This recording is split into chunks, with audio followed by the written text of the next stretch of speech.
देखो यार, आपने हर बंदे से एक चीज सुना होगा कि यार फिजिक्स हार्ड होती है, फिजिक्स खतरनाक आती है। लेकिन क्या आपको पता है कि केमिस्ट्री में कितने बच्चे फेल होते हैं ऑन एन एवरेज? हर साल बोर्ड्स 12th में ऑन एन एवरेज 20 से 30 हजार बच्चे फेल होते हैं केमिस्ट्री में। फिजिक्स को दूर हटाओ, मैं केमिस्ट्री की बातें कर रहा हूं, तो केमिस्ट्री में तुम फेल ना हो जाओ। इसलिए आज मैं आपके लिए लेके आया हूं कि क्या पढ़ना है, कैसे पढ़ना है। पहले फिजिकल पढ़ना है कि ऑर्गेनिक पढ़ना है कि पहले इनऑर्गेनिक पढ़ना है, और बोर्ड्स के लिए सिलेबस क्या है। कईयों को तो सिलेबस ही नहीं पता है। कई लोग पी ब्लॉक पढ़ रहे हैं, कई लोग हाइड्रोजन पढ़ रहे हैं, कुछ भी पढ़ रहे हैं। अरे भाई साहब, तुम्हें ये तो पता होना चाहिए कि अपडेटेड सिलेबस क्या है। आज का अपडेटेड सिलेबस बता रहा हूं, आज तक का। तो एक एक करके सिलेबस बताऊंगा, किस तरीके से पढ़ना है, क्या अप्रोच होना चाहिए, क्या स्ट्रेटजी होनी चाहिए, सब डिस्कशन करेंगे, क्योंकि आप बनोगे मेरे फ्यूचर रैंकर। तो सबसे पहले बात करते हैं कि भाई बहुत सारे बच्चे फेल होते हैं, तो फेल आपको नहीं होने दूंगा। और हम बातें करेंगे updated CBSE syllabus till date, आज तक की डेट का मैं आपको बताऊंगा डिटेल में। सबसे पहले बात करते हैं सिलेबस स्ट्रक्चर। तो मेनली हमारे 3 पार्ट में डिवाइडेड है, आपको पता होगा। फिजिकल केमिस्ट्री, जिसमें वेटेज है 30% है वेटेज। फिर हमारे पास है ऑर्गेनिक केमिस्ट्री, जिसका वेटेज है 40%। और फिर हमारे पास है इनऑर्गेनिक केमिस्ट्री, जिसका वेटेज है 30%। यानी 30% क्वेश्चन इनऑर्गेनिक से आएगा, 30% आपका आएगा फिजिकल केमिस्ट्री से, एंड 40% क्वेश्चन आएगा आपका ऑर्गेनिक केमिस्ट्री से। यानी ऑर्गेनिक जो है आपका हाईएस्ट वेटेज वाला चैप्टर है। अब हम छोटी छोटी बातें करते हैं, पहले हमने वेटेज देखा, अब हम बातें करते हैं फिजिकल केमिस्ट्री की। अगर हम बातें करें तो फिजिकल केमिस्ट्री में हमारे पास है सॉल्यूशन है, इलेक्ट्रोकेमिस्ट्री है, एंड केमिकल काइनेटिक्स है। अब यहां पर वेटेज की अगर हम बात करें तो 15% वेटेज है सॉल्यूशन का, यानी सॉल्यूशन पे आपको ज्यादा टाइम लगाना है।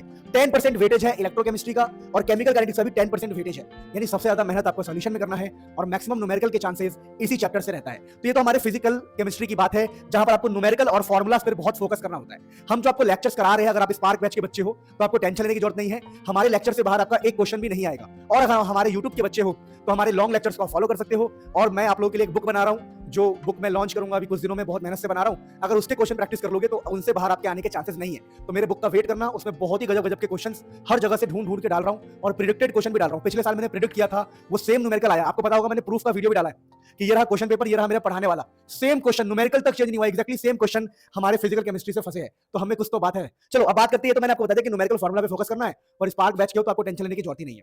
अब आगे बातें करते हैं यहां पे इनऑर्गेनिक केमिस्ट्री। इनऑर्गेनिक केमिस्ट्री में डी एंड एफ ब्लॉक से थ्योरी से क्वेश्चन आता है, रिएक्शन से क्वेश्चन आता है, एंड कलर से भी क्वेश्चन आता है। अब बात करते हैं कोऑर्डिनेशन कंपाउंड। तो यहां पर स्ट्रक्चर, आइसोमरिज्म और छोटे मोटे जो फॉर्मूला है उस पे बेस्ड क्वेश्चन आता है। अब हम बात करते हैं कि यहां पर आपको ये जो इनऑर्गेनिक केमिस्ट्री है, इसमें आपको सबसे ज्यादा क्या फोकस करना है, इन सब बातों पर, theory, reaction, colours and formula पर फोकस करना है। और अगेन आई एम सेइंग, अगर आप मुझसे पढ़ रहे हो तो आप टेंशन मत लो, मेरे लेक्चर्स में आपको सब कुछ मिलेगा। आपको सोचना ही नहीं कि कुछ छूट तो नहीं गया। अब लॉजिकली सोचो, अगर इतनी डिटेल में मैं पीपीटी बना के आपको पढ़ा रहा हूं, बता रहा हूं, तो मैं जब पढ़ाऊंगा तो कितना गजब वो होने वाला है। तो बेफिक्र रहो और बस मुझे फॉलो करते रहो, या तो यूट्यूब पर या हमारे स्पार्क बैच में। हमारा स्पार्क बैच आज ही स्टार्ट हुआ है, किसी को ज्वाइन करना है तो ज्वाइन कर सकते हो। बस एक लेक्चर का आपका बैकलॉग है जो आप इजीली कवर कर सकते हो। बाकी अगर हम बात करें ऑर्गेनिक केमिस्ट्री, तो ऑर्गेनिक केमिस्ट्री में देखो 10% वेटेज होता है आपका hello alkane and hello Areen का। क्लियरली आपको दिख रहा होगा 10% का वेटेज है, ज्यादा कोई वेटेज है नहीं जो आप टेंशन लो कि यार ये बहुत ज्यादा हो गया। तो हेलो अल्केन हेलो अरीन 10% है, अल्कोहल फेनोल ईथर 12% का वेटेज है, aldehyde ketone and carboxylic acid का 15% का वेटेज है, और अमाइंस का 8% का वेटेज है। एंड अगर हम बात करें बायोमोलिक्यूल्स तो 10% का वेटेज है। इसके अंदर आप क्लियरली देख सकते हो कि जहां से जनरली क्वेश्चन बनते हैं उनके हमने छोटे मोटे टॉपिक्स भी लिख दिए जो मोस्ट इंपोर्टेंट है। लेकिन जब हम आपको लेक्चर्स देंगे यूट्यूब पर, फ्री वाले लेक्चर्स हो चाहे बैच वाले लेक्चर हो, बस फ्री वाले लेक्चर्स बहुत लेट आएंगे क्योंकि हमें वो रिकॉर्ड करके एडिट करके डालना होता है, और बैचेस के लेक्चर आपको डेली बेसिस पे मिलते रहेंगे। अगर आप एक ऐसे बच्चे हो जिसको डेली बेसिस पे 1-1.5 घंटे पढ़ के बहुत तगड़ा जीवन में कुछ करना है, तो हमारा स्पार्क बैच जरूर लो। फिजिक्स केमिस्ट्री मैथ्स हो चाहे फिजिक्स केमिस्ट्री बायोलॉजी हो, आपका बहुत बढ़िया से कवर कराया जाएगा। आपके मुनील सर यानी मैं फिजिक्स एंड केमिस्ट्री पढ़ा रहा हूं, तो आपको टेंशन लेने की जरूरत ही नहीं है। फिलहाल हम बात करते हैं सिलेबस और वेटेज का। 40% का वेटेज है, और वेटेज ऐसे डिवाइड है कि 15% आपका एल्डिहाइड एंड कीटोन ही ले रहा है। तो आप समझ सकते हैं कितना इंपॉर्टेंट है हमें वेटेज को समझना, और किस चैप्टर में कितना टाइम देना है ये समझना बहुत इंपॉर्टेंट है। आगे अगर हम बात करें तो बेस्ट ऑर्डर पार्ट 1 कि हमें कैसे पढ़ना चाहिए। तो सबसे पहले अगर आपको स्टार्ट करना है तो सबसे पहले फिजिकल केमिस्ट्री को खत्म करना, और उसके बाद अब ऑर्गेनिक केमिस्ट्री को स्टार्ट करना। हम अपने बैचेस में या अपने यूट्यूब पर भी सेम पैटर्न फॉलो करेंगे। सबसे पहले मैं आपको फिजिकल केमिस्ट्री पढ़ाऊंगा, उसके बाद मैं आपको पढ़ाऊंगा ऑर्गेनिक केमिस्ट्री। इनऑर्गेनिक केमिस्ट्री को हम बाद में देखते हैं हमेशा। तो सॉल्यूशन, इलेक्ट्रोकेमिस्ट्री, केमिकल काइनेटिक्स पढ़ने के बाद आप हेलो अल्केन और अल्कोहल फिनॉल ईथर को स्टार्ट कर सकते हैं। यानी सबसे पहले फिजिकल केमिस्ट्री, देन आप ऑर्गेनिक केमिस्ट्री को स्टार्ट कर सकते हो। ये सबसे बेस्ट अप्रोच होता है। उसके बाद एल्डिहाइड, कीटोन, बायोमोलिक्यूल्स, और लास्ट में डी एंड एफ और कोऑर्डिनेशन को करेंगे। तो ये तो पढ़ने का तरीका हो गया हमारा कि फिजिकल पहले फिर ऑर्गेनिक। अब मैं ऑर्गेनिक को बीच से क्यों स्टार्ट करवाता हूं, क्योंकि देखो ऑर्गेनिक केमिस्ट्री याद करने वाला सिलेबस होता है। तो याद करने वाले सिलेबस को हमें टाइम से स्टार्ट कर देना चाहिए, जैसे फिजिकल के जस्ट बाद, ताकि हम रिएक्शंस को, नेमिंग रिएक्शंस को, डिस्टिंग्विश टेस्ट को, और जितनी भी चीजें होती है उसको इजीली याद कर सके। फायदा मैं आपको बता दूं, मैं पूरी ऑर्गेनिक केमिस्ट्री ट्रिक से याद करवाता हूं, और ऑर्गेनिक केमिस्ट्री का किंग मुझे बच्चे कहते हैं। मैं खुद को ऐसा नहीं मानता, मैं तो बहुत बेकार, बहुत घटिया ऐसा हूं, ऐसा मान लो। अपनी मुझे अपनी तारीफ नहीं करना चाहिए, बट जैसा ऑर्गेनिक केमिस्ट्री मैं आपको पढ़ाऊंगा अपने बैचेस में या फिर यूट्यूब पर, वैसा आप ढूंढ ढूंढ के थक जाओगे, कहीं नहीं मिलेगा। तो अगर आप बिल्कुल बढ़िया से टॉप करना चाहते हो तो मुझे फॉलो करना है। ये मेरा वादा है कि आपको जीरो से हीरो बना दूंगा। ये तो हमारी छोटी मोटी बातें हो गई। आपको मैंने सारे ऑर्डर बता दिए कि कैसे कैसे आपको फॉलो करना है, कैसे कैसे आपको पढ़ना है। अब मैं बात करता हूँ केमिस्ट्री स्टडी स्ट्रेटजी।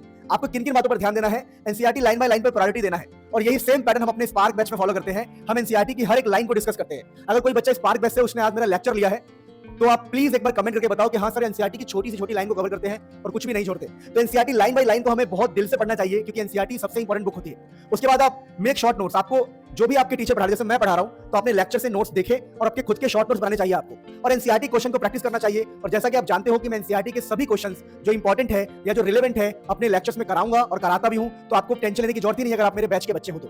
अब बात करते हैं प्रीवियस ईयर क्वेश्चंस। आपको ये हमेशा ही करना है, इसको पेंडिंग में मत रखना गलती से भी। इसको सॉल्व करना है। जैसे चैप्टर खत्म हो गया तो उसके 5 साल के हमेशा क्वेश्चन करना है। वैसे हम अपने बैचेस में 10 इयर्स के क्वेश्चन कराते हैं। 10 इयर्स के क्वेश्चन हम खुद ही कराते हैं अपने बैच में, तो आपको टेंशन लेने की जरूरत नहीं अगर आप बैच के बच्चे हो तो। अब मैं बार-बार बैच का नाम इसलिए ले रहा हूं क्योंकि ये जो वीडियोस है मेरे बैच के बच्चे भी देखते हैं। हमारे बैचेस में 10-12 हजार 15 हजार बच्चे पढ़ते हैं, तो उनको भी मुझे गाइड करना होता है। तो मैं सोचता हूं कि एक ही वीडियो से दोनों बच्चे गाइड हो जाएंगे। दैट्स व्हाई मैं बैच का नाम लेता हूं। आप प्लीज माइंड मत करना। अब बात करते हैं सैंपल पेपर। तो मैं आपको जो सैंपल पेपर्स बताऊंगा, सजेस्ट करूंगा, वो आप फॉलो करना। अभी सैंपल पेपर का टाइम नहीं है, इसको आप पेंडिंग में रख सकते हो, अभी कोई टेंशन की दिक्कत नहीं है। रिवाइज रिएक्शंस डेली, इसको तो आपको डेली में ही करना है। कुल मिला के आप इसको पेंडिंग नहीं कर सकते। आपको पीवाईक्यूज लगाना है सभी चैप्टर्स के, चैप्टर वाइज। इसको आप पेंडिंग में कर सकते हो। और रिवाइज रिएक्शंस डेली, आपको रिएक्शंस को डेली रिवाइज कराना है। वैसे भी अगर आप मुझसे रिएक्शन पढ़ लोगे तो बिना रिवीजन के भी काम चल जाएगा। मैं ट्रिक्स बहुत गजब बनाता हूं, आपको पता है, मैं रशियन वाला मास्टर हूं। आगे हम काम की बातें करते हैं, तो एक छोटी सी बात मैं आपको बता दूं। फोकस, प्रैक्टिस एंड रिवाइज, 3 चीजें बहुत इंपॉर्टेंट होती है। मैं आपको बता दे रहा हूं, focus, practice and revise is the boards. Believe me, ये सबसे गजब बात मैंने आपको बताया। अब एक लाइन लिखिए बड़ी प्यारी, आप जरूर पढ़ना। Your journey to success start with right strategy. अगर आप राइट स्ट्रेटजी और सही टीचर को फॉलो नहीं करते हो, एक सही टीचर और सही स्ट्रेटजी को फॉलो नहीं करते हो, तो टॉपर की छोड़ो, बच्चे फेल भी हो जाते हैं। सोचो, केमिस्ट्री में अगर 20 से 30 हजार बच्चे हर साल फेल हो रहे हैं तो कितना बड़ा नंबर है ये। आप लॉजिकली सोच सकते हो। और आप फेलियर नहीं बनोगे क्योंकि आप फॉलो करते हो मुनील सर को, and you are going to become my future anchor. I promise कि यूट्यूब पर हो, यहां भी दिल से काम करेंगे, आपके लिए बहुत सारे लेक्चर्स लेके आएंगे। और अगर हमारे बैचेस में हो तो आंख बंद कर लो, भरोसा कर लो, बात खत्म। तो ध्यान रखना, 100% सिलेबस कवर करना है और स्कोर रखो कि 95% लाना है, ठीक है।